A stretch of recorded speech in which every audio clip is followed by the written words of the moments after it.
Assalamualaikum, halo semuanya. Di video kali ini, kami akan membahas tentang Database Management System, atau bisa disingkat sebagai DBMS.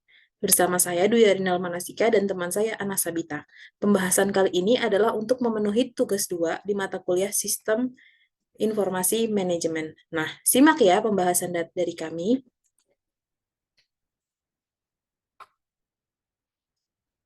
Apa itu DBMS? DBMS adalah singkatan dari Database Management System, atau dalam bahasa Indonesianya, DBMS adalah manajemen basis data. Lalu, apa sih DBMS atau basis data itu? Database adalah kumpulan informasi yang disimpan dalam sebuah komputer dan kemudian akan diolah dengan komen tertentu. Sedangkan pengertian DBMS adalah sebuah sistem atau software yang dirancang untuk menghubungkan database dengan pengguna, sehingga data dapat diolah dengan baik. Dalam bahasa database, setidaknya terdapat dua bahasa yang lazim digunakan, yaitu Database Definition Language atau DDL dan Database Manipulation Language atau DML. Database Definition Language adalah desain database secara menyeluruh yang menyebabkan pembuatan tabel baru, indeks tertentu, dan berbagai kegiatan umum database lainnya dapat terjadi. Sedangkan Database Manipulation Language atau DML adalah bahasa database yang digunakan untuk memanipulasi penghimpunan data yang tersedia dalam database, seperti penghapusan data dan juga penjumlahan data. Macam-macam database.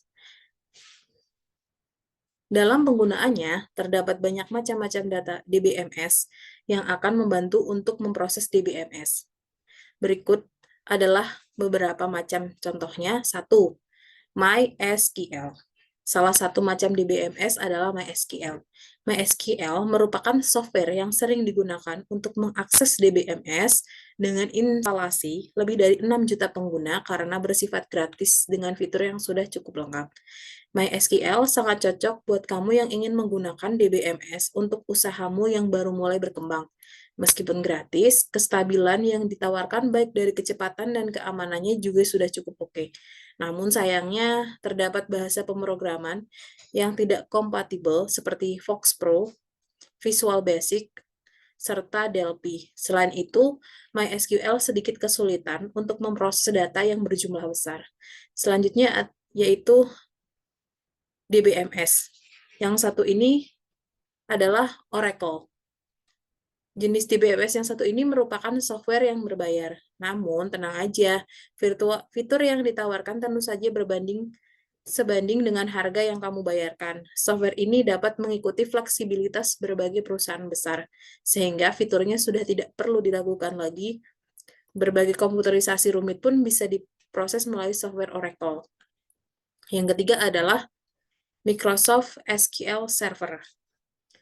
DBMS yang satu ini adalah perangkat lunak. DBMS adalah Microsoft SQL Server. Seperti namanya, software ini hanya dapat digunakan pada OS Windows. Namun, tentu saja fitur yang ditawarkan tidak sembarangan. Microsoft SQL Server dapat mengolah berbagai data berjumlah besar serta berbagai pengamanan data yang sangat baik karena memiliki sebuah sistem untuk backup data. Software ini banyak digunakan untuk jenis DBMS relasional. Yang terakhir adalah Firebird.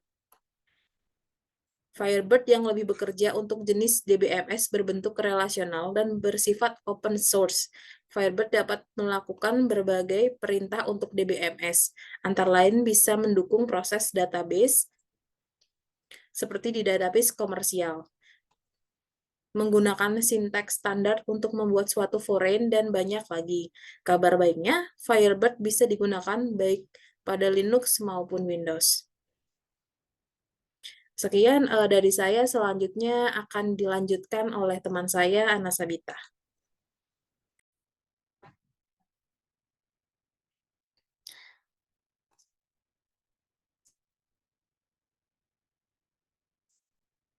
Baik, selanjutnya kelebihan dan kekurangan database management system.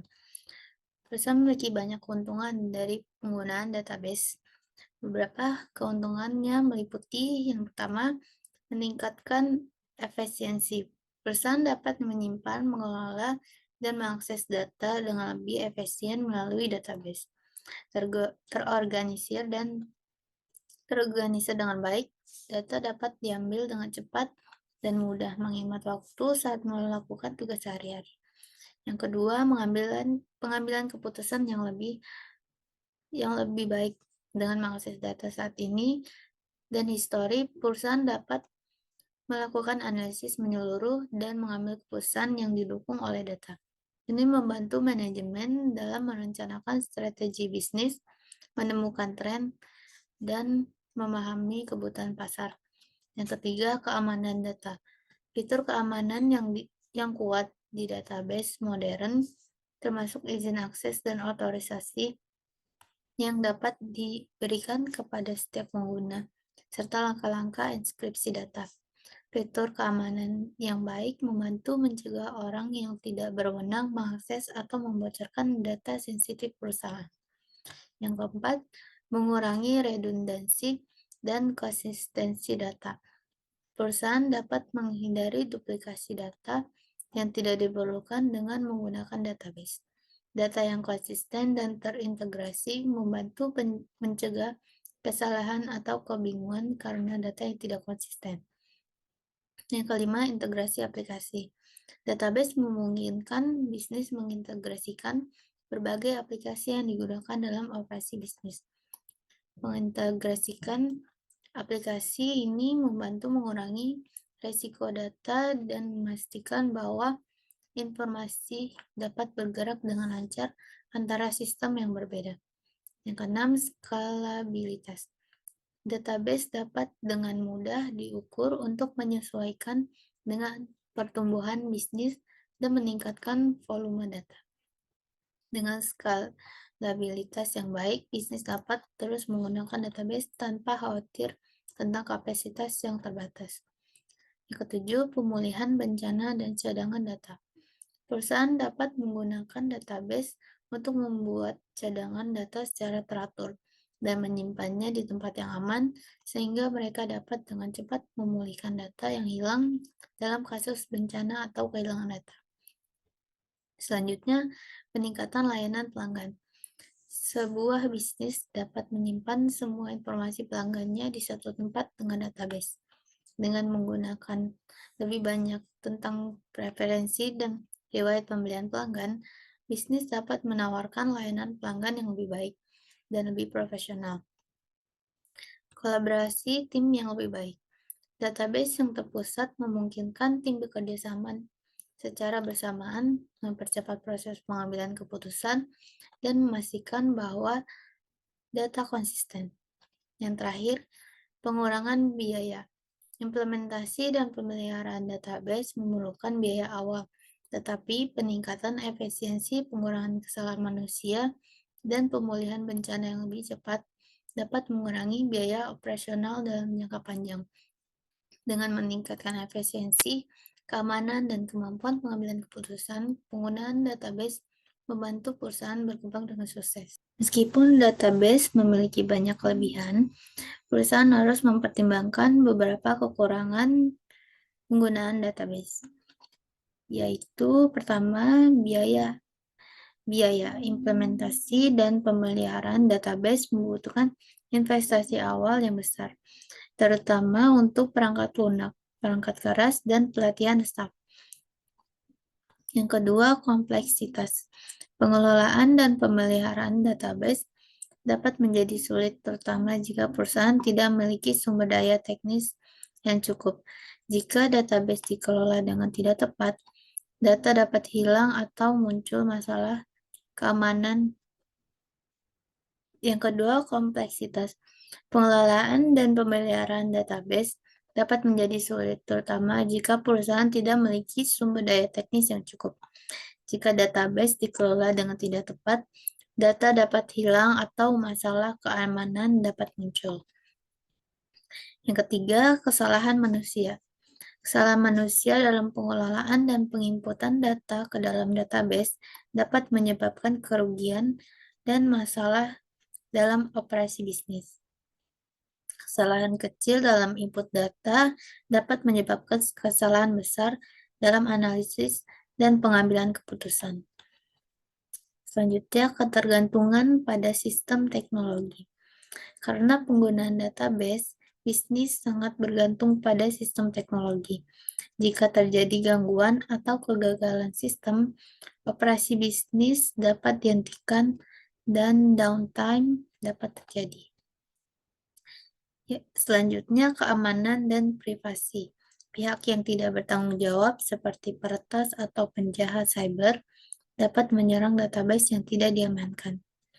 Jika data pelanggan atau informasi bisnis rahasia dibuka atau dicuri, bisnis dapat mengalami kerugian besar dan kehilangan kepercayaan pelanggan. Berikutnya, pematuhan regulasi. Dengan menggunakan database, dapat sulit untuk mematuhi peraturan data, terutama di industri yang diatur ketat atau di negara dengan peraturan privasi data yang ketat. Selanjutnya, kerentanan terhadap kegagalan perangkat keras.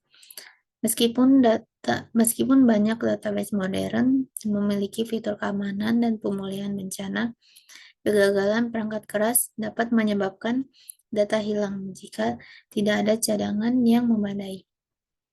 Selanjutnya, skalabilitas terbatas.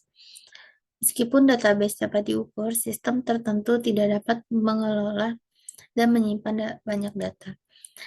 Pindah ke infrastruktur yang lebih kuat dan mahal mungkin diperlukan karena volume data perusahaan yang terus meningkat. Selanjutnya, kekurangan fleksibilitas. Beberapa sistem database mungkin memiliki batasan pada jenis data atau aplikasi yang dapat didukungnya. Ini dapat menjadi masalah bagi perusahaan yang ingin mengembangkan bisnisnya ke bidang lain. Yang terakhir, risiko kehilangan data. Dalam beberapa situasi, kehilangan data masih dapat terjadi karena kegagalan proses backup atau masalah teknis, meskipun cadangan data adalah langkah penting untuk mencegah kehilangan data.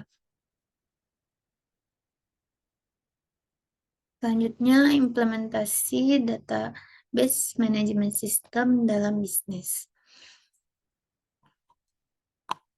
Yang pertama ada CRM atau Sistem Manajemen Pelanggan. Perusahaan dapat menggunakan database ini untuk menyimpan informasi tentang pelanggan, riwayat pembelian, preferensi, dan interaksi pelanggan. Database ini membantu perusahaan memahami pelanggan dengan lebih baik, memberikan layanan yang lebih baik, dan meningkatkan retensi pelanggan. Yang kedua ada HRMS atau Sistem Manajemen Sumber Daya Manusia. Database ini menyimpan data tentang karyawan seperti informasi pribadi, riwayat pekerjaan, kinerja, absensi, dan gaji. Sistem ini memungkinkan SDM untuk mengelola data karyawan dengan lebih efisien dan memudahkan proses penggajian dan manajemen tenaga kerja. Selanjutnya ada sistem manajemen persediaan atau Inventory Management System. Database ini biasanya digunakan oleh perusahaan retail dan e-commerce untuk memantau pergerakan barang, memantau stok barang, dan melakukan pembaruan inventaris. Sistem ini membantu perusahaan menghindari kekurangan inventaris dan mengurangi biaya persediaan yang tidak diperlukan. Sekian pembahasan yang bisa kami sampaikan, kurang lebihnya mohon maaf. Assalamualaikum warahmatullahi wabarakatuh.